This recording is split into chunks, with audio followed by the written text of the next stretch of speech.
Bismillah, Assalamualaikum warahmatullahi wabarakatuh.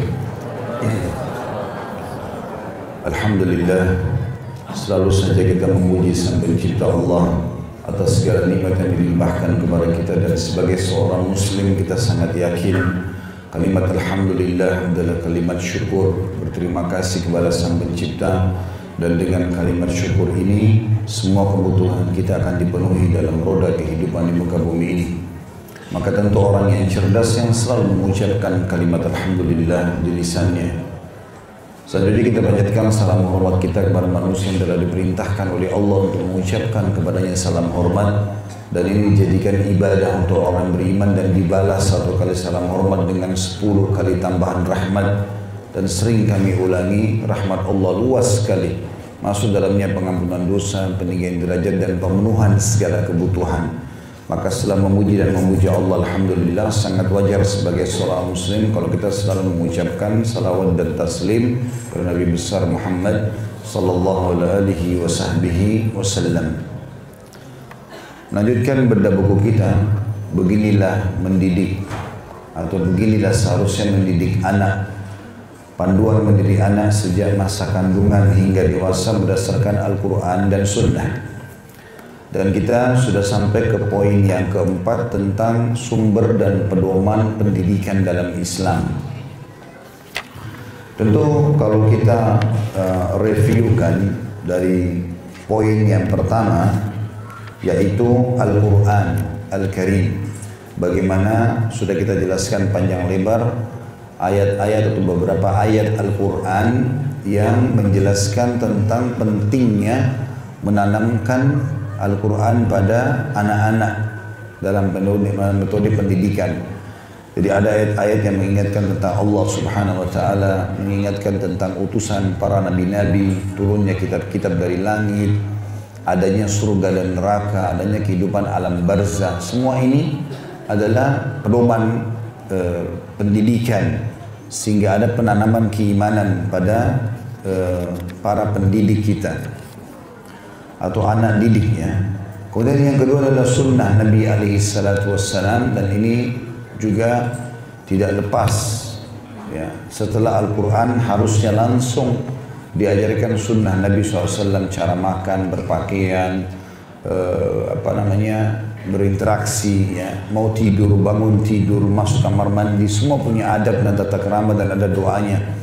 Maka kita tanamkan itu, dan kata Nabi SAW, Ala inni utitul Qur'ana wa mithlahu ma'ah. Ketahuilah aku telah dikaruniai oleh Allah Al-Quran dan yang semisal dengannya. Maksudnya adalah sunnah beliau alaihi salatu wassalam.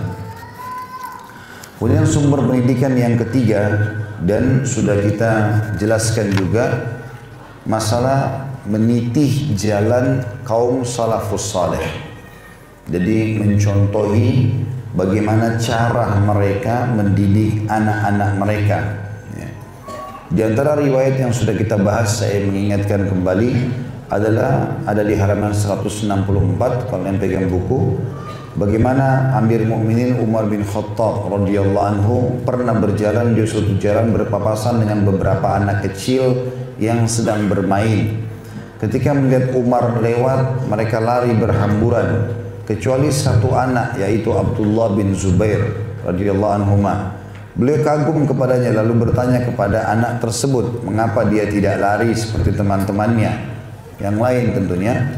Abdullah lalu menjawab, aku tidak merasa berdosa, kenapa harus lari darimu? Dan aku tidak takut kepadamu, kenapa harus minggir untuk melapangkan jalan untukmu? Ya. Dalam arti kata di sini, Umar bin Khattab tidak menghardik dan tidak malah memukul Abdullah bin Zubair yang menjawab seperti ini, tapi telah melihat ternyata anak ini jawabannya benar. Kalau dia tidak berdosa, kenapa harus dia pergi? Gitu kan? Tidak perlu takut, dan tidak boleh menanamkan rasa takut kepada anak-anak kalau memang mereka tidak bersalah. Maka ini juga sebuah pola atau contoh salafus saleh mendidik anak-anak. Ya. Dikatakan oleh beliau, perhatikanlah wahai saudaraku, bagaimana anak bisa bersikap tegas dan berani karena dia tetap di atas kebenaran. Ini pendidikan orang tua yang sangat bagus. Dan bagaimana Umar juga sebagai pemimpin negara waktu itu, dia tidak sewenang-wenang karena dia pemimpin lalu kemudian dia main marahi anak kecil ini. atau dipukul karena malah membantah dia gitu. Begitu juga Abdullah bin Umar pernah bertemu dengan seorang bocah yang sedang mengembala kambing. Lalu beliau berkata kepadanya, bisakah kau menjual 1 ekor kambing kepadaku? Lalu anak itu menjawab, ini bukan milikku.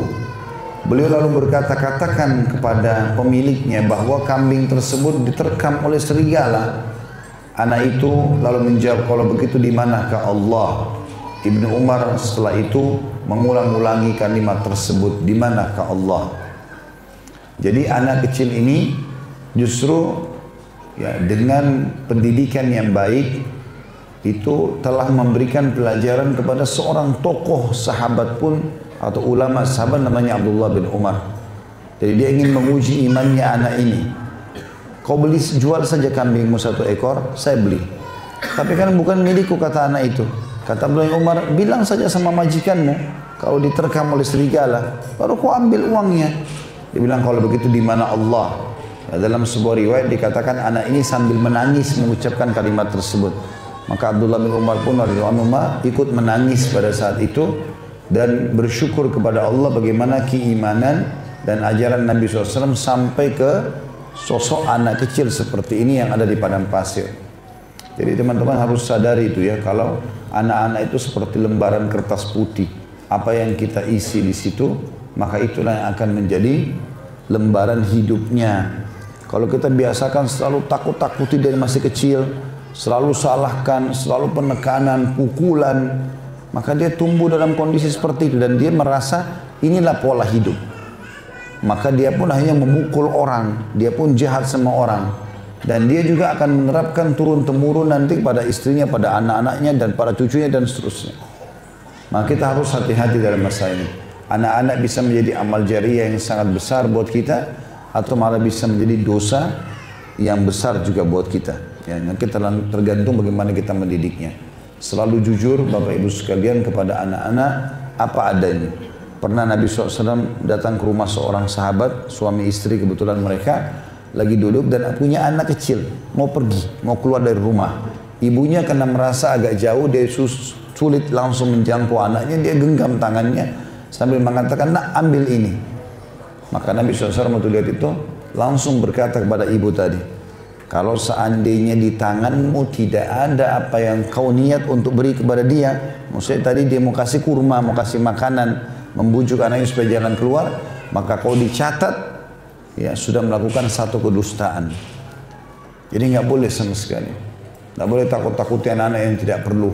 Ya, ini semua harus dihindari. Kemudian Sahal bin Sa'ad juga berkata bahwa ada seorang pemuda dari kaum Ansar yang hatinya tertimpa takut terhadap neraka. Maka dia menangis ketika mengingat api neraka hingga tangisan itu berhenti setelah sampai di rumahnya. Maka hal itu dituturkan kepada Nabi SAW.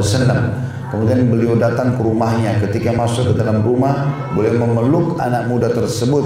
Lalu dia jatuh dan meninggal. Maka Nabi SAW bersabda, uruslah teman kalian ini, karena perasaan takut berasal dari lubuk hatinya. Kalaupun ada takut yang kita mau tanamkan, takutnya hanya kepada Allah atau kepada sesuatu yang Allah suruh takut, seperti neraka misalnya, siksa kubur akibat dari dosa, ya, hukuman-hukuman Allah, itu yang positif. Jangan buat anak-anak takut kepada selain itu. Tidak boleh sama sekali. Kita pun sebagai orang tua bukan untuk ditakuti sama anak-anak, tapi dihormati iya, dipatuhi iya, tapi bukan ditakuti. Ada orang tua begitu, selalu ancamannya kepada anaknya melayangkan tangan, langsung dengan kata-kata kasar. Sehingga kalau dia ada di rumah, seakan-akan neraka rumah itu. Anak-anaknya berharap ibu ayahnya tidak ada di rumah. Karena kalau di rumah maka selalu ancaman, selalu hardikan, tidak pernah diajak main. Ya. Bahkan sering dicuekin gitu ya. Kadang-kadang anak-anak itu bukan kadang-kadang, bahkan sering kali mereka itu membuat satu demo tanda kutip di sini di rumah itu hanya karena dia berpikir orang tuanya nggak pernah perhatikan dia, tapi ternyata dengan berbuat itu orang tuanya akan perhatikan. Misal dia ajak bicara ibunya, ibu ajak saya main, ibu begini, tapi ibunya cuekin, ayahnya cuekin. Kemudian dia coba melakukan sebuah demo, jatuhkan gelas misalnya. Ternyata dengan jatuhkan gelas, ibunya marah, ayahnya marah. Bagi anak itu bukan marah. Yang dia lihat, oh ternyata dengan jatuhin gelas, ibu ayah saya perhatikan. Maka dia lakukanlah selalu perbuatan itu. Jadi perbuatan-perbuatan negatif pun dari anak justru karena hanya ingin cari perhatian. Saya berapa kali ingin praktikin pada anak saya itu. Saya bedakan kapan dia bicara, kemudian saya dengarkan, iya nak kenapa? Sambil saya rangkul dia, saya pangku. Nabi SAW pernah membiarkan Hasan naik di paha beliau sampai ke dada beliau alaihissalam, cucunya. Maka saya biarkan, saya hadapi, terus saya dengarkan, dia gembira dan dia merasa ada respon. Pernah juga saya coba praktikin, dia lagi ngomong, saya cuekin. Saya mau tahu betul nggak efeknya. Ternyata betul. Dia aja ngomong, saya bilang udah nak apa? Saya coba alihkan dia. Ternyata dia pergi ke satu tempat, pasti dia lakukan demo itu.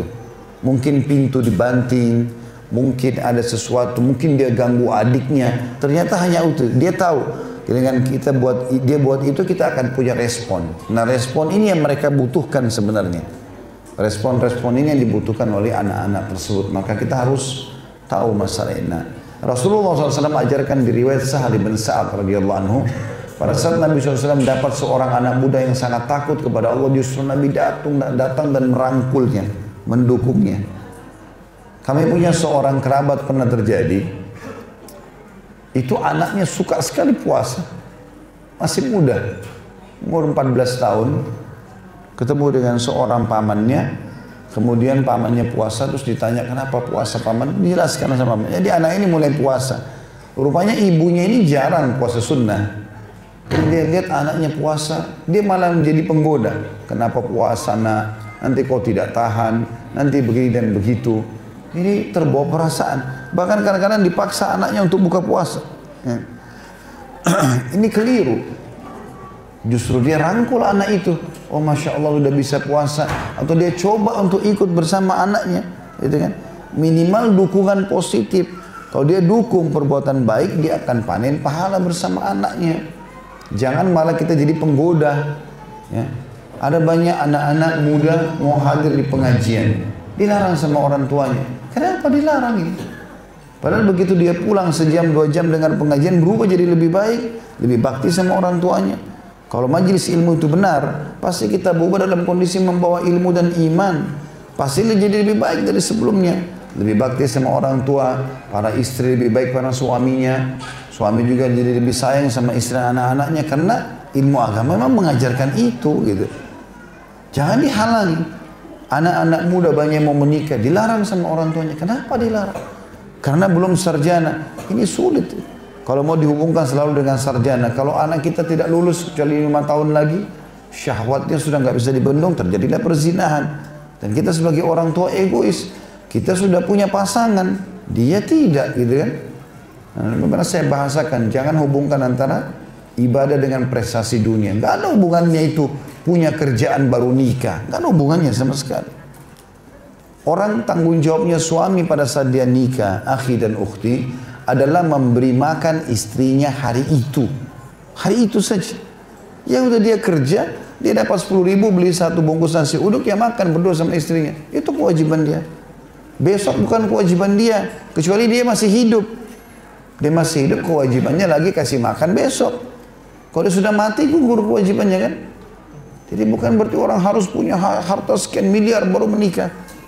Ada banyak orang tua egois gitu. Anaknya bahkan sudah sarjana, mau nikah ayah ibu. Tunggu dulu, kerja dulu. Cari kerjaan, 2 tahun. 2 tahun ini 700 hari lebih dia harus kontrol syahwatnya. Syahwat anak-anak muda beda dengan orang tua, gitu kan. Maka tidak boleh kita egois ini. Jangan sampai malah kita menjadi penyebab anak-anak kita jauh dari agama, gitu kan. Dan banyak contoh-contoh berhubungan dengan masalah itu. Kemudian juga diangkat oleh penulis kisah Imam Ahmad meriwayatkan dari Al-Walid ibn Ubadah, dia berkata, aku menemui bapakku Ubadah ketika beliau sedang sakit dan aku menganggap beliau hendak wafat. Maka aku berkata, wahai anak, wahai bapakku, bersungguh-sungguhlah memberi wasiat kepadaku. Jadi ini anak sering dinasihati oleh ayahnya. Karena dia selalu dinasihatin yang baik, maka anak ini merasa manfaat nasihat dari ayahnya. Waktu ayahnya sudah mau mati pun dia datang, ayah, sungguh-sungguhlah berikan aku wasiat. Aku anggap ini wasiat terakhir, jangan sampai anda meninggal gitu. Lalu beliau berkata, Ubadah ini berkata radhiyallahu anhu sahabat Nabi yang mulia, dudukkanlah aku. Setelah didudukkan lalu beliau berkata, wahai anakku, kalian tidak akan merasakan manisnya keimanan dan ma'rifat kepada Allah, maksudnya mengenal Allah, sebelum beriman kepada takdir yang baik dan buruk.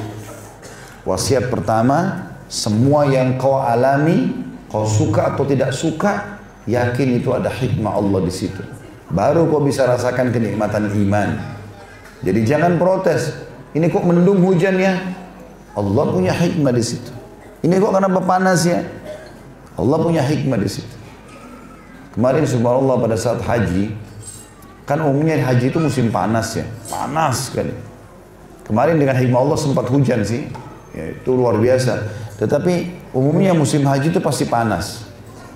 Saya pribadi sering bertanya-tanya, ini panas benar ya jemaah haji, Masya Allah bagaimana mereka bersabar, mudah-mudahan ada ekstra pahala.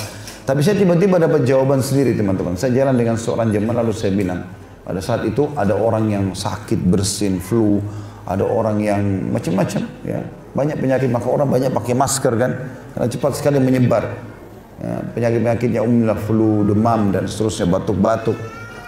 Terus saya bilang sama seorang jemaah, subhanallah ya, kalau seandainya musim hujan atau musim haji itu hujan, mungkin lebih banyak orang sakit.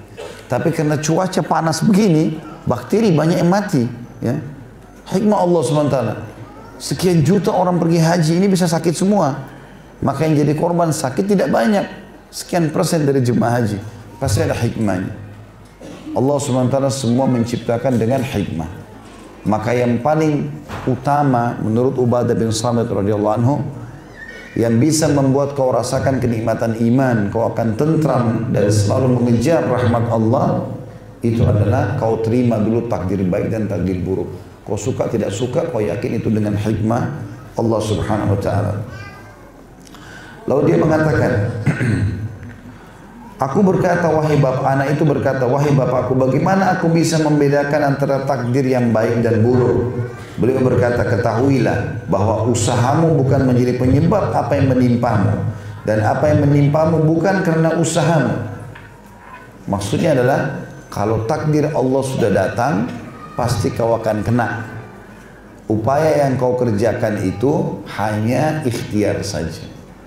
Selebihnya itu memang Allah sudah takdirkan.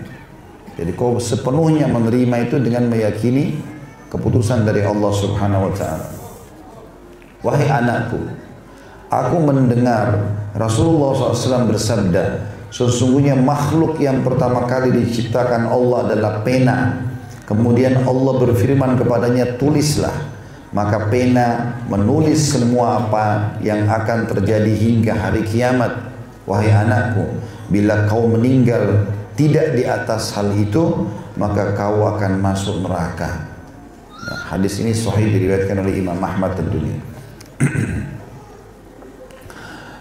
Maka penulis mengatakan, wahai para pendidik, ajarkanlah kepada anakmu perjalanan hidup para generasi salaf, baik yang berkaitan dengan manhaj, metode, akidah, keyakinan, maupun jalan hidup mereka, agar anak-anakmu faham betul bagaimana hakikat Islam dan pemeluknya, sehingga mereka mencintai dan meniru gaya hidup generasi salafus saleh.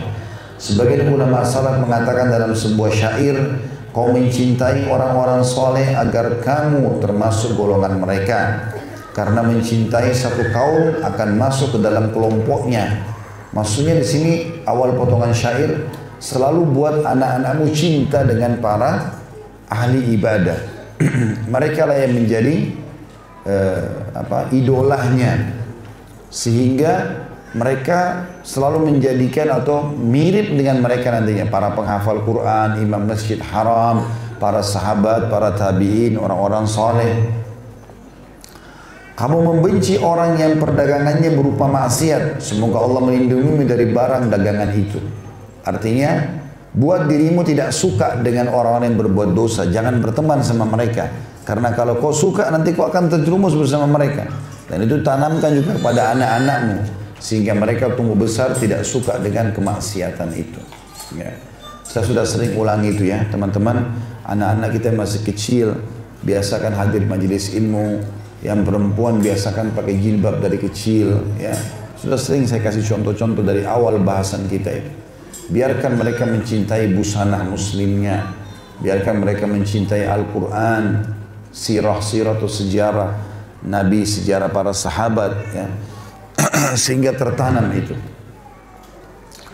Kita akan masuk itu semua review ya, mengingatkan kembali apa yang kita pelajari sebelumnya. Itu terakhir yang saya bahas. Kita sekarang masuk ke lanjutannya. Semoga Allah berkahi. Sumber yang keempat, ilmu dan ulama. Ilmu dan ulama. Teman-teman sekalian, meraih dan mencari ilmu itu adalah amal yang besar sekali di sisi Allah. Bapak Ibu tinggalkan rumah, hadir di majelis ilmu seperti ini, itu karunia Allah luar biasa besarnya. Banyak sekali keutamaannya. Ilmu akan menjaga kita. Beda dengan harta yang kita sibuk menjaganya. Kita kalau sudah berilmu teman-teman, maka kita selalu terkontrol seperti bodyguard. Mau makan, mau minum, mau berteman, bergaul, mau apa saja, ilmu akan ingatkan. Ini boleh, ini nggak boleh. Dia pengawas kita. Ilmu itu cahaya dalam kehidupan. Kita jadi tahu mana boleh, mana tidak boleh. Bahkan kalau kita sudah sempat melanggar, dengan ilmu kita tahu bagaimana kembali ke jalan yang benar. Ilmu itu sangat besar manfaatnya.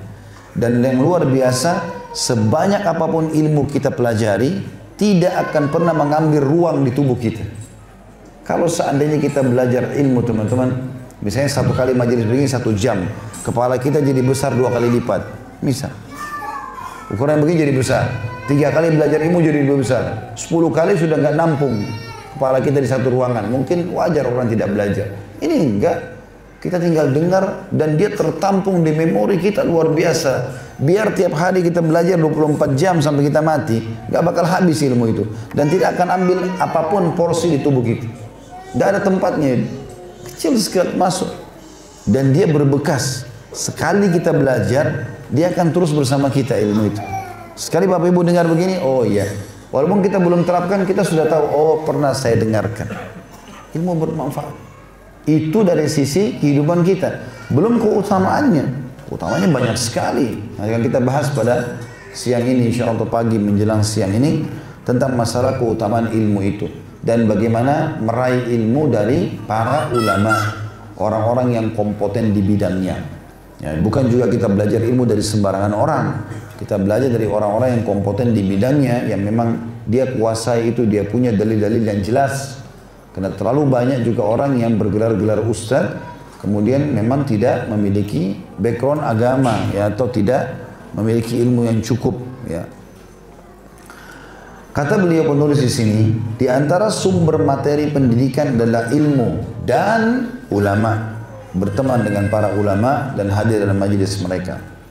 Sebagaimana ditegaskan oleh ulama salaf tentang keutamaan ilmu. Mu'adz bin Jabal radhiyallahu anhu berkata, belajarlah sebab mencari ilmu adalah suatu kebaikan. Maksudnya pahala, kamu dapat pahala dan bagian dari ibadah. Serta mendakwakannya kepada orang lain merupakan bagian takarrub, pendekatan diri kepada Allah.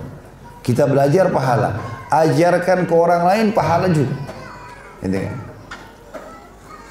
Ilmu merupakan menarah jalan para calon penghuni surga. Kita kalau belajar ilmu, kita seperti punya kendaraan untuk menuju ke surga.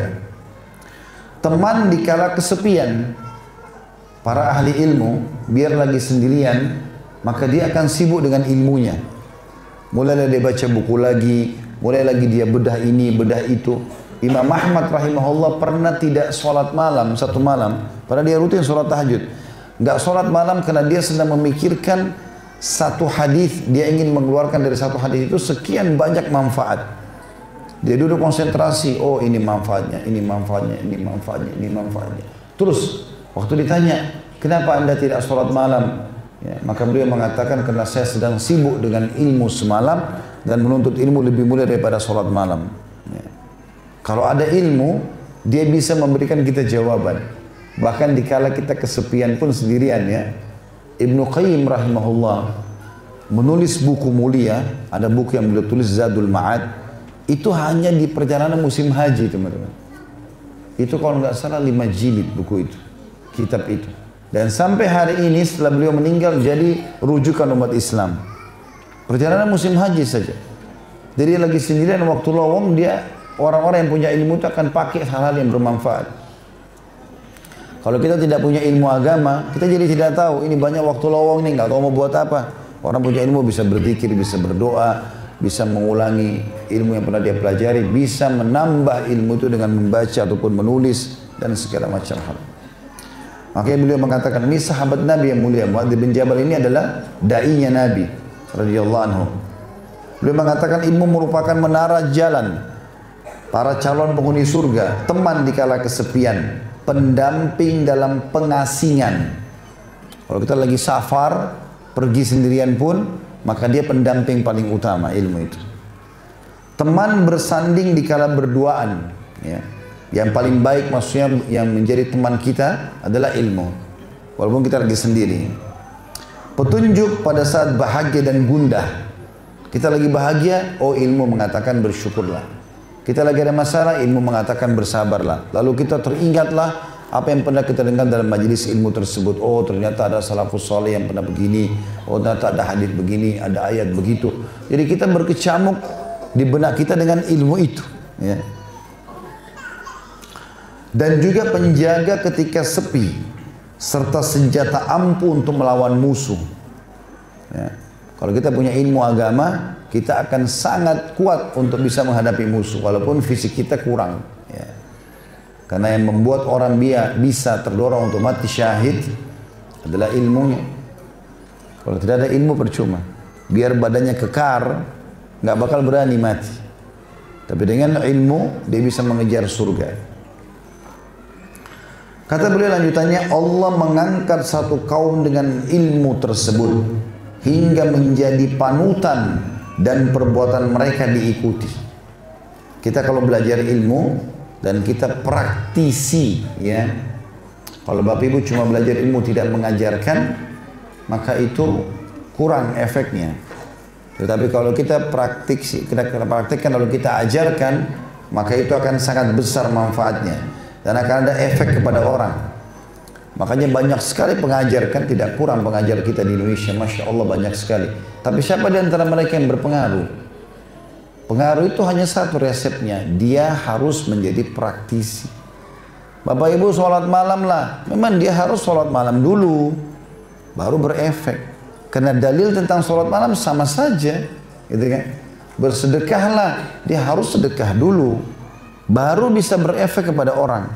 Biar retorikanya bagus, biar penampilannya juga bagus, tapi kalau dia bukan praktisi, nggak akan ada keberkahan terhadap ilmu tersebut. Makanya kata beliau di sini, Allah mengangkat satu kaum dengan ilmu tersebut hingga menjadi panutan dan perbuatan mereka diikuti. Sampai-sampai kadang-kadang orang kalau punya ilmu itu, biar dia tidak ucapkan apa yang dia lakukan, orang contohi. Cara jalannya dicontohi, berpakaiannya orang contohi, orang jadikan sebagai contoh. Karena sikap yang dia lakukan itu sesuai dengan perintah agama, maka orang jadikan sebagai contoh. Allah berkahi di situ. Selanjutnya kata beliau, ilmu adalah sumber kehidupan hati dari kebodohan. Semua orang bodoh jadi pintar dengan belajar, karena tidak ada orang lahir dalam keadaan pintar.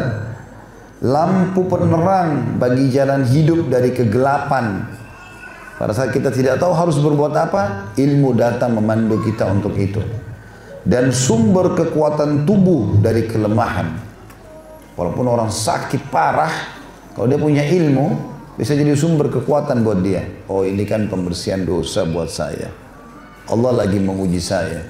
Maka bisa sembuh dengan Allah SWT, dengan berdoa kepada Allah SWT. Ilmu memandu semua untuk itu. Serta sebagai pengantar seorang hamba menuju pintu gerbang kemuliaan di dunia dan di akhirat.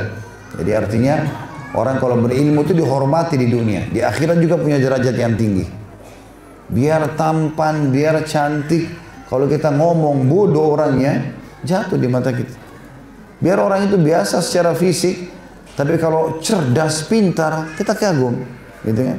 Apalagi kalau Allah sudah gabungkan pada dia. Allah berikan kelebihan fisik, kelebihan harta, punya kepintaran, itu luar biasa. Dan kita bisa lakukan semua itu. Karena kita semua punya potensi yang sama. Semua waktu kita 24 jam kan? Semua kita punya 2 mata, punya 2 telinga, punya 2 tangan. Kita punya potensi yang sama. Tinggal siapa yang mau belajar dengan benar, lalu dia praktekkan dan dia ajarkan. Allah akan berkahi dengan izinnya. Berpikir tentang ilmu, kata ini masih lanjutan nasihat Muadz bin Jabal radhiyallahu anhu, berpikir tentang ilmu sama dengan puasa. Ya, artinya merenungi ilmu itu, bagaimana saya terapkan, apa hikmahnya, ya, bagaimana saya mengajarkannya, itu sama pahalanya dengan berpuasa. Mudzakarah sama dengan qiyamul lail. Mudzakarah itu artinya mempelajari dan mengulangi apa yang pernah dia pelajari. Sama pahalanya dengan sholat malam. Maka ilmu sebagai sarana untuk menyambung silaturahim dan juga untuk mengenal halal dan haram. Ilmu luas sekali maknanya, gitu kan? Jadi dengan ilmu kita jadi lanjutkan hubungan silaturahim.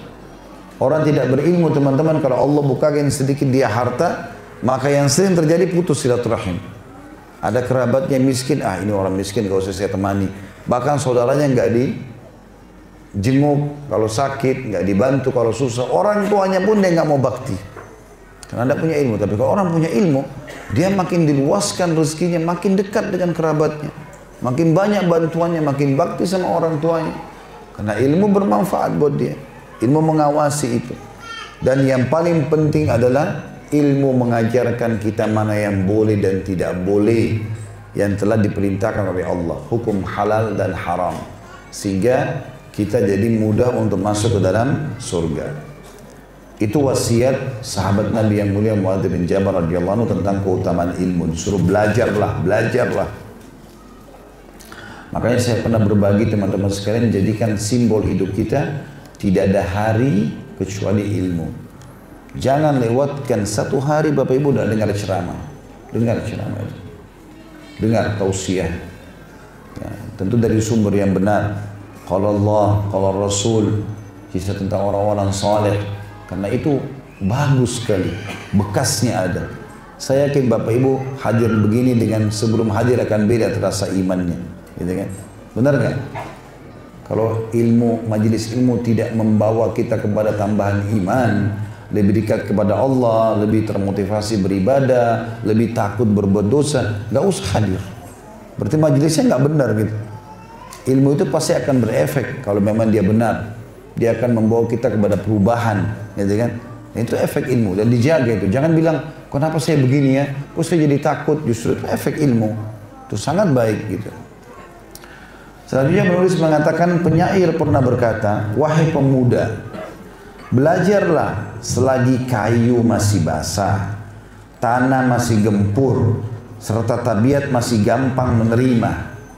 Ini maknanya dalam sekali ya. Dia mengatakan, wahai pemuda, mumpung kau muda, energimu masih kuat, matamu masih terang, otakmu masih encer lah ya, biasa bahasa kita begitu di Indonesia.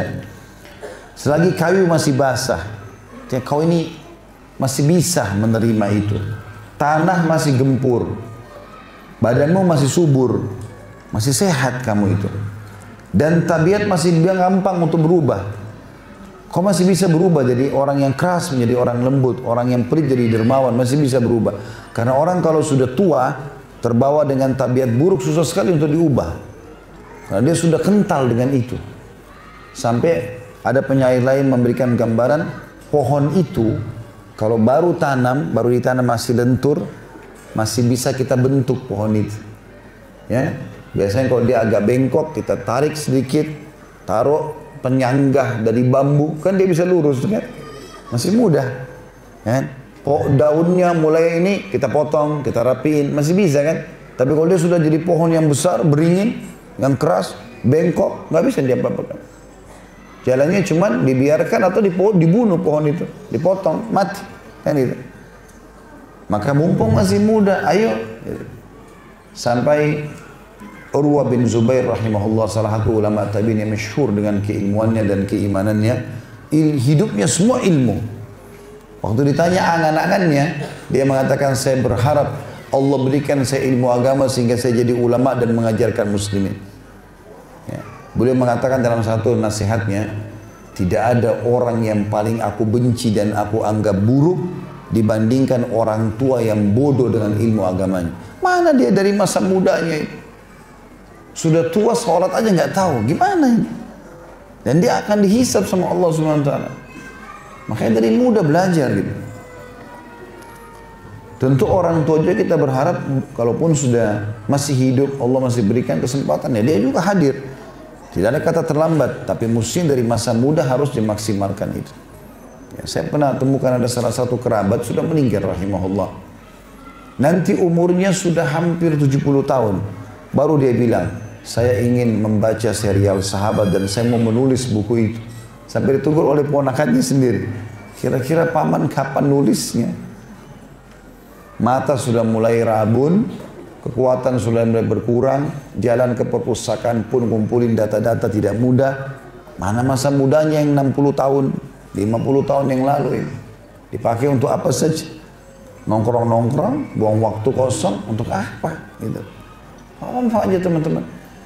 Harus Bapak Ibu gelisah ya, kalau duduk tidak ada kegiatan. Harus gelisah. Buat diri kita gelisah. Apa nih? Habis buat satu amal soleh apa lagi nih? Gitu. Karena kita teman-teman tidak butuh meluangkan waktu khusus untuk melawan atau meninggalkan maksiat. Tidak usah. Maksiat lupain aja sudah. Sibukkan diri dengan amal soleh, kita akan tinggalkan itu. Kita kalau sibuk dari majelis ilmu ke majelis ilmu, dari sholat ke sholat, dari zikir ke doa segala macam, nggak ada kesempatan buat dosa kan? Syaitan itu hanya mencuri kesempatan di waktu kita lagi santai-santai. Jangan buang itu waktu santai. Duduk nongkrong omong kosong nggak ada. Duduk pun teman-teman, duduk dengan orang-orang yang saleh, bicara hal yang bermanfaat, pendidikan anak, bisnis kan. Makanya cari teman-teman juga yang lebih baik daripada kita. Sudah sering saya berbagi itu. Saya pribadi teman-teman, saya nggak mau berteman sama orang bodoh. Bukan sombong, saya kenal mereka. Tapi saya mau orang lebih pintar daripada saya supaya saya dapat manfaat, gitu kan? Jadi kalau mereka ngomong, oh kita baru tahu, oh iya ya, baru tahu. Karena mereka luas sekali ilmunya kan gitu. Tapi kalau kita ngomong sama orang yang bodoh, maka kadang-kadang subhanallah ada orang cuma ngomongin motor lewat. Motor lewat itu dibicarakan 1 jam. Untuk apa ngomong motor 1 jam? Punya orang sudah lewat. Mereknya lah inilah, apa manfaatnya? Coba tanya. Manfaatnya? Nggak ada manfaatnya sama sekali. Kalau dia lihat motor, muncul idenya buat motor, itu oke lah. Cuma bicarakan motornya orang. Nanti lewat lagi mobilnya orang, bicara lagi masalah itu. Karena pernah saya duduk dalam satu majelis gitu, ada orang-orang bicara masalah merek mobil mungkin 2 jam. Merek mobil. Mobil ini lebih bagus. Ya akhi, pilih mobil satu, kalau kau sudah punya uang, beli. Sudah selesai, sudah dengan kemampuanmu. Untuk apa habisin waktu di situ? Bicara 2 jam masalah merek mobil, lebih baik baca buku 2 jam, habis satu buku itu. Jadi alihkan kepada hal yang bermanfaat, gitu kan? Kemudian beliau mengatakan di potongan syair selanjutnya, ketahuilah, tidak ada manusia yang dilahirkan dalam keadaan pandai. Kita semua pasti bodoh, awal tidak tahu. Diajar cara makan, cara jalan, cara ngomong, kan begitu. Dari awal kita tidak tahu semua. Naik sepeda, naik motor, pelan-pelan diajarkan menulis, diajarkan ini dan itu. Kita terus belajar sampai kita meninggal dunia. Dan orang yang berilmu tidak seperti orang yang bodoh. Orang yang mau belajar terus pasti beda. Gak mungkin. Pasti teman-teman orang berilmu itu dihormati di mata manusia. Pasti. Orang begitu ngomong, oh orang punya ilmu. Orang hormati langsung. Di dunia dimuliakan, di akhirat dimuliakan. Kenapa nggak mau berilmu ini? Dan tidak ada sulitnya. Yang penting mulai dulu, belajar. Kita pasti bertahap teman-teman. Hari ini kita belajar, besok kita belajar, besok belajar. 1 tahun kemudian pasti ada perubahan dong. Nggak mungkin nggak berubah. Nggak mungkin kita seperti tahun lalu karena kita sudah belajar, pasti beda gitu kan. Lanjutan syairnya beliau mengatakan, sungguh tokoh umat akan menjadi kecil dan rendah bila dia tidak punya ilmu ketika dia berkumpul dengan umat manusia. Siapapun, walaupun dia punya kedudukan, ayah orang tuanya terkenal kaya, Begitu dia ngomong, nggak ada isi omongannya, kosong, maka orang akan anggap dia jatuh di mata. Orang miskin, begitu ngomong, suaranya lantang, berisi ilmu yang padat, orang hormati. Ya. Ada satu ulama tabi'in teman-teman namanya Iyas Al-Muzani, rahimahullah. Dari kecil orang tuanya selalu hadirkan di majelis ilmu. Umur 17 tahun saja teman-teman, 17 tahun. Hampir tiap hari banyak tokoh-tokoh masyarakat, orang-orang tua bertanya hukum sama dia. Karena kalau dia ngomong jelas sekali. Hukumnya nggak boleh, dalilnya ini. Allah berfirman, Rasulullah bersabda, ilmunya luas sekali. Karena selalu ayahnya bawa dia pindah dari ulama ini ke ulama ini ke ulama ini. Jadi dia cuma dengar kebaikan-kebaikan terus. Satu waktu pernah dia jalan teman-teman, dia jalan waktu itu khalifah datang ya ke tempatnya, ke wilayah Irak. Dia jalan umur 17 tahun. Di kiri kanannya ini ada 2 orang kanan, 2 orang kiri. Ini terkenal tokoh-tokoh masyarakat, orang tua, dituakan gitu ya. Maka kata khalifah, sungguh buruk benar orang-orang tua ini. Tidak ada orang lain yang dia bisa taruh di tengah-tengah yang lebih tua, gitu kan? Maka khalifah ingin menguji si Iyas ini, 17 tahun ini. Sambil dia berkata kalimat itu, tadi lalu khalifah mengatakan, berapa umurmu wahai anak muda? Jawabannya, karena dia cerdasnya, dia jawab dengan ilmu. Dia mengatakan apa? Umurku wahai Amir Mu'minin, seperti umurnya Usama bin Zaid pada saat Nabi SAW didirikan pemimpin perang, sementara di pasukan ada Abu Bakar dan Umar. Tuh, jawabannya luar biasa. Faham maksudnya nih? Faham gak ini? Jangan iya saja. Ada sahabat Nabi namanya Usama bin Zaid. Usama ini ayahnya dia namanya Zaid bin Haritha. Ini adalah anak angkatnya Nabi dulu. Zaid bin Haritha. Usama ini anaknya, dan Nabi SAW sangat cinta sama Usama ini. Dari kecil itu tinggal sama Nabi, di rumah Nabi. Jadi dididik di rumah kenabian. Jadi dia masih belasan tahun sudah jadi ulama sahabat. Satu waktu Nabi SAW pernah bentuk pasukan waktu beliau mau meninggal. Itu Usama bin Zaid 17 tahun. Di dalam pasukan itu ada Abu Bakar, ada Umar, ada Uthman, ada Ali. Sahabat-sahabat Nabi yang senior. Dia jadi pemimpinnya nih, anak muda. Maka waktu itu orang sempat ragu. Bisa nggak Usama nih? Gitu loh. Padahal di dalam pasukan ada yang besar. Tapi ini pilihan Nabi SAW. Abu Bakar lalu mengatakan, Rasulullah tidak akan memilih dia kecuali memang dia ahlinya. Betul, pasukan itu pergi, pulang, tidak ada satupun korban. Pulang, pergi dan pulang, tidak ada satupun korban. Berhasil dalam misi itu. Maka Iyas Al-Muzani jawab khalifah. Karena kan seakan-akan khalifah bilang, masa sih anak muda ini yang dijadikan pemimpin, di sebelah kiri kanannya orang-orang tua. Dia mengatakan, wahai Amir Mu'minin, umurku seperti Usama bin Zaid pada saat diutus menjadi pemimpin pasukan. Di pasukannya ada Abu Bakar sama Umar. Khalifah senyum, faham gitu kan. Ternyata maksud dia, walaupun sebelah kiri kanan saya orang tua, tapi saya juga pintar loh gitu. Gitu luar biasa. Ini Iyas Al-Muzani sampai jadi, teman-teman baca ya, tulis di Google artikel tentang Iyas Al-Muzani. Ada ceramah saya itu juga tentang beliau. Insya Allah saya akan susun ceramah khusus cukup panjang tentang beliau nanti. Karena ini simbol kecerdasan dalam Islam. Cerdas sekali orang ini. Luar biasa gitu. Beliau pernah punya masalah sama orang lebih tua. Ada orang tua punya masalah. Tidak tahu masalahnya apa. Tidak disebutkan. Tapi ada masalah. Sampai masuk ke pengadilan. Lalu kemudian mulailah Iyas Al-Muzani ini berbicara. Waktu dikasih kesempatan sama hakim. Lalu dia mengatakan, waktu hakim tanya orang tua itu, bagi apa masalahnya? Dia bilang, tadi anak ini begini-begini. Ditanya Iyas, Iyas mengatakan, tapi begini-begini. Rupanya karena Iyas selalu membantah, kata hakim, wahai anak kecil, jangan kau angkat suaramu dalam majlis ini, gitu kan? Kata dia, subhanallah, kalau bukan saya yang bicara, lalu siapa yang akan menjelaskan? Kata Iyas Al-Muzani, umurnya waktu itu masih 15 tahun, lebih muda dari yang tadi. Maka kata hakim, kau benar. Akhirnya memang benar, anak ini cerdas gitu, dia menjawab. Dia waktu sudah mulai dewasa teman-teman, dia diangkat menjadi hakim. Karena sangat cerdas, oleh khalifah diangkat jadi hakim. Maka waktu mau jadi hakim, dia sama temannya, ya, kebetulan sama temannya ini ditunjuk oleh Amir Mu'minin. Ya, jadi kebetulan mereka di Irak, Amir Mu'minin di negeri Syam. Waktu itu di kerajaan Umayyah ya. Maka ditulislah surat kepada gubernur Irak pada saat itu, Coba panggil Iyas Al-Muzani dan panggil satu lagi, saya lupa Muhammad siapa gitu namanya. Ini dua orang dianggap orang cerdas di tengah umat Islam. Angkat mereka jadi hakim, salah satunya. Maka gubernur panggil. Lalu dua orang ini rupanya dua-duanya nolak, nggak mau jadi hakim. Karena mereka punya ilmu agama, tahu hakim ini salah menghadiri orang, urusannya hari kiamat, pahala kita habis dipanen. Gitu kan. Nggak mau mereka. Nggak seperti zaman kita sekarang, karena tidak punya ilmu agama malah sogok-sogokan bayar segala macam mau cari jabatan gitu kan. Saya tidak bicara individu ya, global. Jangan dipelintir lagi ceramah ini. Ya. Maka teman-teman sekalian dua-duanya nolak. Maka gubernur bilang, saya diutus oleh Amir Mu'minin untuk memilih salah satu dari kalian jadi hakim. Kata Iyas, pilih dia saja. Tunjuk temannya. Karena dia lebih pintar daripada saya. Temannya lihat, ini Iyas mau celakakan saya. Tidak wahai gubernur, pilih dia saja. Dia lebih pintar daripada saya. Saling nuduh-nuduh nih. Kata Iyas, begini saja. Suruh Anda, gubernur, tanya ulama-ulama besar di Irak. Ada Hasan Basri, ya. Ada Sa'id bin Musayyab, ada ulama-ulama besar. Tanya tentang kami berdua, gitu kan.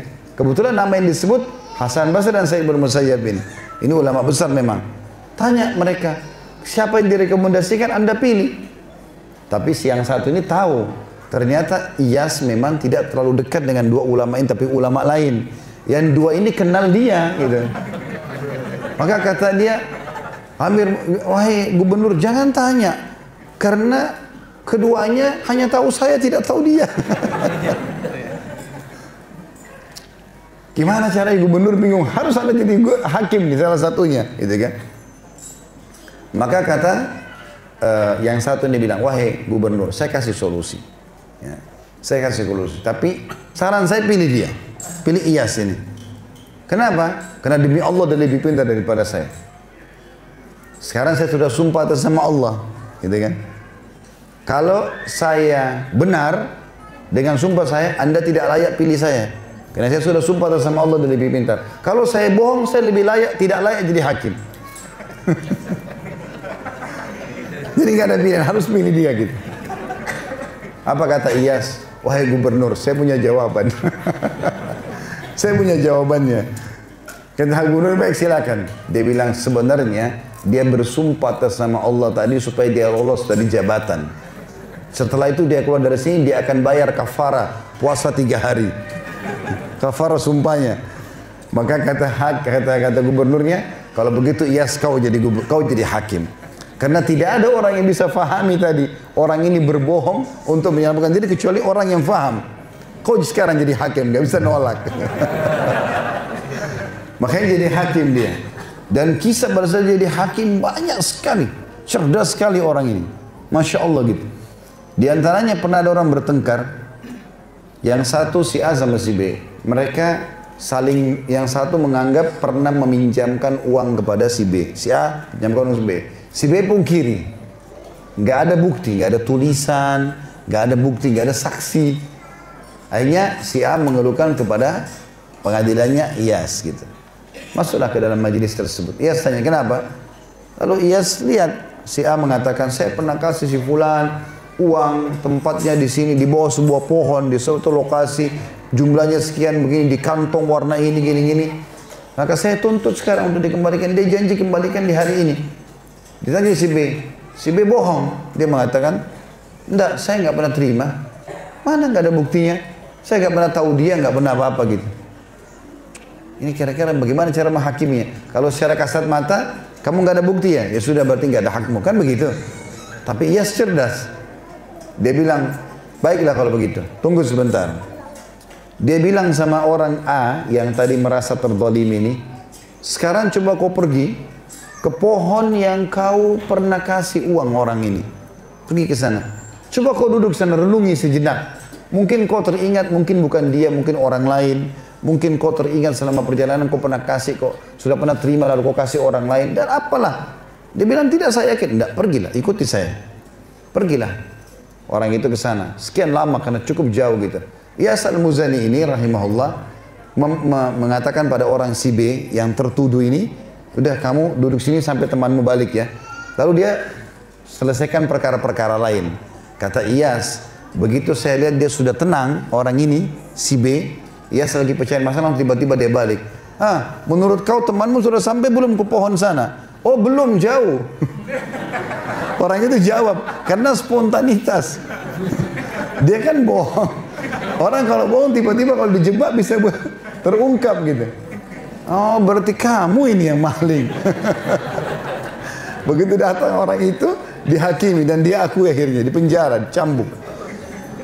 Jadi ada pola-pola tertentu yang Allah berikan. Tapi kecerdasan ini teman-teman akan bisa muncul dengan dilatih, dibiasakan. Kita kalau membiasakan menghafal, hafalan jadi biasa gitu kan. Saya biasa melatih diri saya sendiri dari dulu, saya masih kecil. Kalau saya lihat sebuah nomor misalnya, atau alamat, saya tidak mau tulis. Saya pribadi, coba saya hafal nomor itu. Oh nomornya sekian, saya hafal. Saya berapa kali masuk ke satu lembaga, butuh KTP saya. Waktu diminta nomor KTP saya tulis. Bapak hafal ya? Iya saya hafal nomor KTP saya. Panjang kan? Tapi kita hafal, sekian hafal. Kalau tiba-tiba lupa KTP-nya gimana? Kadang-kadang orang malas, hafal nggak mau, karena selalu sudah ada. Kenapa nggak coba latih diri? Diasah itu, jadi biasakan menghafal. Jadi kita jadi biasa gitu. Kami dulu di Madinah sudah dilatih itu. Buku, ini bukunya kecil kalau begini. Kitab-kitab tebal. Kita harus baca semua, dihafal dalil-dalilnya gitu kan. Dan itu kalau kita biasakan, maka akan jadi terbiasa. Tapi kalau malas, nomor teleponmu berapa lagi? Disebut. Wah lupa saya. Sedikit-sedikit lupa. Ini kenapa lupa terusin? Padahal sebenarnya tidak. Dia sama saya sama orang lain kan gitu. Tergantung kita melatih diri kita. Kembali kepada syair tadi lanjutannya. Kata beliau, ilmu merupakan harta simpanan yang paling mahal. Barang siapa belajar ilmu tidak akan kehilangan kewibawaan dan harga dirinya. Mau orang caci maki dia, mau orang cari kesalahannya, karena dia berilmu tetap akan ada wibawanya. Ya, kuasa Allah SWT. Dan memang teman-teman makin tinggi ilmu seseorang, maka makin tersasar padanya anak-anak panah musuh. Memang begitu. Ya, itu sudah umum. Makanya pepatah syair atau syair yang lain mengatakan sesungguhnya pohon yang akan dilempari batu yang berbuah. Ya. Jadi antum kalau Allah SWT lagi angkat derajatnya, apalagi dengan ilmunya atau dengan kelebihan yang Allah berikan, maka siap-siap saja. Cuma dengan ilmu kita tetap kokoh saja, tidak peduli dengan masalah itu. Ya, itu dianggap sesuatu yang hiasan kehidupan yang Allah ingin menambah pahala kita. Ya. Lanjutannya kata beliau, raihlah ilmu dan kejarlah tujuan ilmu karena awal dan akhir dari ilmu selalu diterima. Maksudnya dimanapun ada ilmu itu datangi. Ya. Ini Bapak Ibu bersyukur kita di Indonesia ini Masya Allah banyak ustadz-ustadz dai-dainya pada datang ke tempat-tempatnya Bapak Ibu. Kalau zaman dulu enggak, mereka duduk di satu tempat baru mereka yang didatangi. Jadi kan, karena ilmu itu didatangi, bukan ilmu yang mendatangi. Ini kemudahan. Sekarang medsos di handphone kita sudah bisa kita tonton ceramah-ceramah sangat mudah, gitu kan? Maka ini jangan disia-siakan. Zaman dulu orang kalau mau belajar teman-teman, kadang-kadang untuk menerima satu hadis dalam sebuah riwayat, dalam sebuah kisah Imam Ahmad rahimahullah, beliau pernah melakukan perjalanan 2 bulan. Sebulan jalan naik keledai, sebulan pulang naik keledai. Cuma mau mengambil satu hadis. Satu hadis. Nggak ada kayak kita sekarang media kita bisa baca. Buku-buku sekarang bisa masuk di handphone kita. Kitab-kitab sekian banyak bisa masuk di handphone kita. Kita bisa baca setiap saat. Mau tidur, lagi duduk santai, lagi di teras, lagi di kendaraan, bisa kita baca. Teman-teman yang naik kendaraan umum, jangan cuma tahu lihat orang pakai baju apa. Ini kenapa naik terlambat, ini mau jatuh, ini begitu. Buka handphonenya teman-teman, baca Al-Quran, baca ilmu. Nanti kita sampai tujuan tidak dirasa, sudah ada berapa ayat yang kita baca. Ada beberapa kisah yang kita dapatkan. Jangan kosong ini, sayang sekali. Kosong. Lampu merah itu 60 detik teman-teman, 1 menit. Itu bisa kita maksimalkan. Saya pernah pakai baca Al-Quran, itu bisa baca hampir setengah lembar Al-Quran. Daripada lihat ini helmnya orang warna apa, motornya merek apa, sibuk dengan itu. Untuk apa ya? Selanjutnya Ibrahim bin Mas'ud Al-Ilbiri berwasiat kepada anaknya Abu Bakar, nama anaknya Abu Bakar. Aku memanggilmu bila kau memenuhi panggilanku, kepada kebahagiaanmu bila kau mau memikirkannya. Maksudnya sekarang aku panggil kau ini untuk memberikan kau nasihat, wahai anakku. Kalau kau ambil nasihat ini, maka kau akan bahagia. Bila kamu memiliki ilmu, ini nasihatnya, maka kamu akan menjadi imam yang ditaati saat kamu melarang dan memerintah. Kalau kau punya ilmu, kapan kau bicara, orang dengar. Oh ini nggak boleh, orang tinggalkan. Oh ini boleh, orang lakukan. Artinya berilmulah kamu. Ilmu akan membuka kegelapan dari pandangan matamu. Gak ada lagi yang buram. Semuanya kau tahu ini boleh atau tidak boleh. Dan menunjukkan kepada jalan yang lurus ketika kamu tersesat.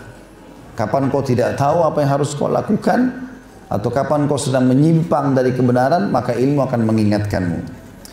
Ilmu memberikan mahkota dalam hidupmu, maksudnya penghormatan, dan kau akan berpakaian keindahan walaupun kamu sedang telanjang. Maksudnya di sini bukan berarti disuruh telanjang, tidak. Kalaupun pakaianmu adalah pakaian yang biasa, tapi karena kau berilmu, Allah akan muliakan kau di mata manusia. Kemanfaatan ilmu akan selalu kamu raih selagi engkau masih hidup, dan nama besarmu akan selalu dikenang ketika kamu tiada. Dengan ilmu saja. Ilmu itu memuliakan orang. Belajar, terus belajar sampai kita rasa kita sudah punya ya, bagian dari ilmu itu, sudah kompeten di bidangnya, ajarkan kepada orang. Praktekkan dalam hidup, ajarkan kepada orang. Ilmu adalah pedang tajam yang tidak akan pernah meleset. Kita kalau belajar benar, maka dia akan pedang tajam yang tidak akan meleset, maksudnya akan tepat sasaran. Ia akan mampu menebas semua musuh bila kau menghendaki. Dengan ilmu kita punya argumentasi untuk ya, melawan musuh. Harta simpanan yang tidak kenal punah dan habis, mudah dibawa kemana saja. Ilmu itu, kita kalau mau bawa harta materi itu banyak sekali. Ilmu walaupun berkitab-kitab kita hafal banyak, tidak ada mengambil tempat di tubuh kita ini, kecuali bagian kecil saja ya. Akan bertambah bila banyak diinfakkan, diajarkan, dan akan berkurang bila kau menutup telapak tangan dari infak, maksudnya kau tidak mau ajarkan. Jikalau kau sudah merasakan manisnya ilmu, maka kamu akan terus belajar mengalahkan yang lain dan bersungguh-sungguh. Ini teman-teman memang bisa dirasakan ya.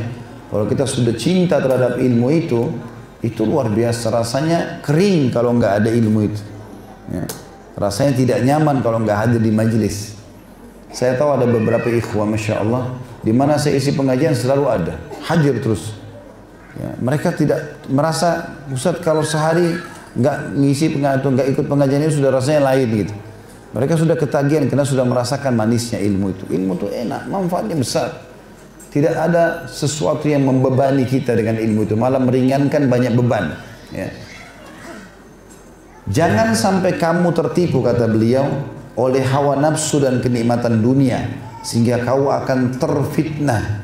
Maksudnya kau sibuk dengan dunia, akhirnya kau lupakan majelis ilmu. Ini masih ingat saya pernah sampaikan kisah Abu Hurairah radhiyallahu anhu ya. Walaupun saya yakin Bapak Ibu banyak lupa, jadi saya ingatkan kembali. Beliau pernah masuk ke pasar Madinah, lalu Abu Hurairah waktu masuk, orang-orang pada tahu ini sahabat Nabi, ahli ilmu. Jadi orang-orang pada ngurumuni Abu Hurairah. Lalu dia mengatakan, kenapa saya melihat kalian masih berkumpul di pasar ini sementara harta warisan Nabi lagi dibagi-bagi? Maka mereka bilang, di mana harta warisan Nabi dibagi-bagi? Kata Abu Hurairah, di masjid beliau. Karena kan rumah Nabi sama masjid bersebelahan. Yang orang bayangkan ini pedangnya Nabi, perisainya Nabi, sendalnya Nabi, apalah, panci-panci mungkin Nabi pernah pakai gitu kan. Maka orang pada tinggalkan semua. Kata Abu Hurairah, pergilah ke sana. Lalu beliau jaga barang-barang dagangannya. Sendiri Abu Hurairah di pasar. Satu pasar pedagang itu, karena pedagang pikirannya untung saja terus gitu kan. Maka pergilah di sana, cari warisan, mana warisan. Tiba di masjid, Lama terus mereka kembali lagi. Lalu Abu Hurairah tanya, bagaimana? Dia bilang, kami tidak melihat apa yang anda bilang, wahai Abu Hurairah. Memang apa yang kalian lihat di masjid? Ya kami lihat ada orang lagi duduk di majelis ilmu, ada orang lagi sholat, ada lagi berdoa, ada lagi berzikir. Kata dia, celakalah kalian. Itu warisan Nabi SAW yang saya maksudkan. Artinya kalian sampai tinggalkan majelis ilmu gara-gara dagang terus. Lupa dengan majelis ilmu itu.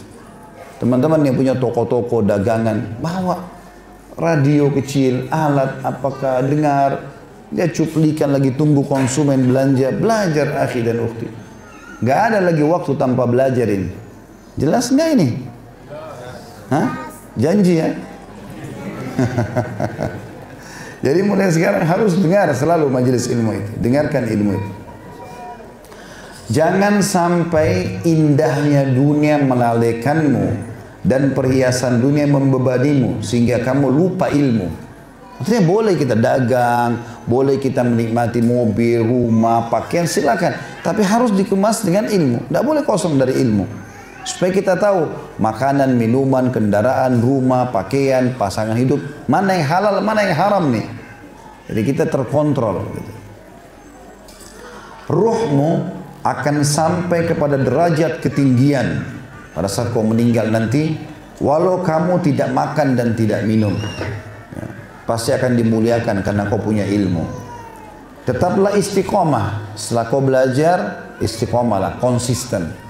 Yang sudah tahu haram, jauhi, yang tahu perintah, kerjakan. Dan ambillah sikap kesungguhan, serius dalam menerapkan ilmu itu. Sebab bila Allah memberimu ilmu, kamu akan merasakan manfaatnya. Ini masih berlanjut syairnya beliau ya. Wasiat seorang ayah kepada anaknya. Jika kamu diberi ilmu yang banyak, maka umat manusia akan berkata, sungguh engkau menjadi orang alim. Artinya orang akan mengatakan kau adalah orang yang pintar. Maka jangan terlena dari pertanyaan Allah atas pujian itu. Betulkah engkau telah alim? Maksudnya kalau sampai kau sudah istiqomah, nanti kau akan mulai dikenal. Pada saat kau dikenal, orang mulai muji, oh si fulan pintar ya, ulamanya umat Islam dan. Ingat, Allah akan tanya tentang pujian-pujian tersebut. Benar enggak kau ini seorang alim? Belajar benar dan mengajarkan benar. Tidak ada unsur duniawianya. Inti ilmu adalah takwa kepada Allah. Kalau kau mau tahu ilmu benar atau tidak, dia akan menambah kepatuhanmu pada Allah. Inti ilmu adalah takwa kepada Allah dengan sungguh-sungguh. Bukan perkataan orang, kamu sudah menjadi tokoh.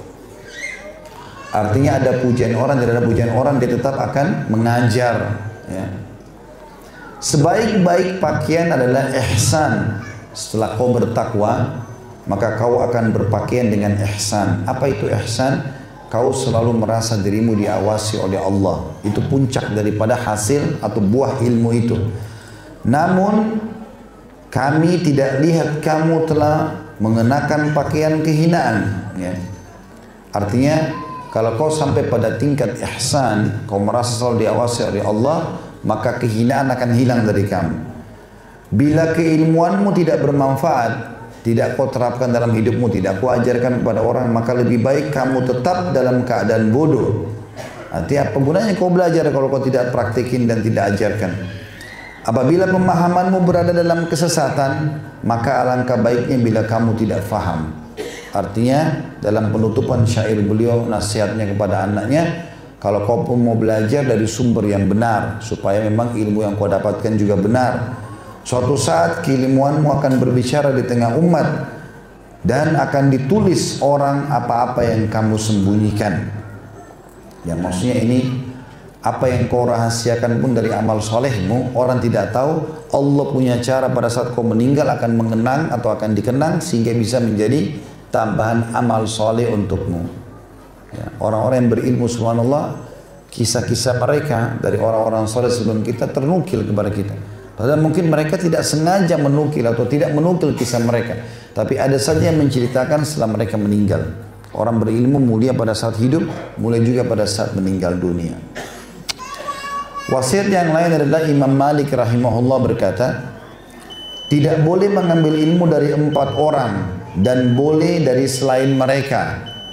Jadi beliau kasih batasan, tidak boleh ambil ilmu dari 4 orang ini, tapi boleh ambil dari selain mereka. Yang pertama, tidak boleh mengambil ilmu dari orang bodoh dan hilang akalnya. Ya. Jadi kalau dasarnya orang bodoh, maksud dalam orang bodoh bukan ahli di bidangnya ya. Kita mau dengar agama dari orang agama, kita mau belajar listrik dari ahli listrik, kita mau belajar apalah ya, arsitek misalnya dari arsiteknya. Jadi kita tahu bidangnya ya. Yang kedua, Imam Malik dari ahli bid'ah yang mengajak pada kebid'ahan atau jauh dari agama. Bid'ah artinya lawan sunnah. Hindari ya perintah-perintah yang berbeda atau bertolak belakang dengan wahyu. Yang ketiga, orang berdusta dalam meriwayatkan ucapan manusia. Artinya ada orang kadang-kadang menukil kisah-kisah yang dikarang-karang. Tidak ada cerita itu. Teman-teman kalau hadir dalam majelis ilmu yang benar, maka yang dinukil kisah nyata selalu. Terjadi begini dari seorang sahabat, dari seorang tabi'in. Tidak ada rekayasa.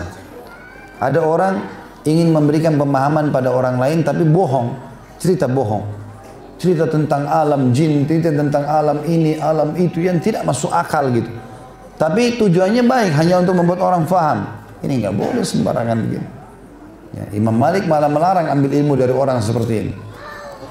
Yang keempat, dan tidak boleh mengambil ilmu dari tokoh yang dianggap baik dan soleh, namun tidak bisa memilah di antara hadis yang dia sampaikan. Maksudnya adalah orang itu bukan orang yang dia nukil semuanya lah, mau benar atau salah semua dinukil.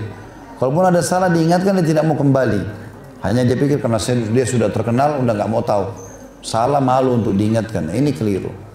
Penuntut ilmu yang benar teman-teman tidak ada gurur, tidak ada rasa sombongnya. Salah diingatkan. Ya.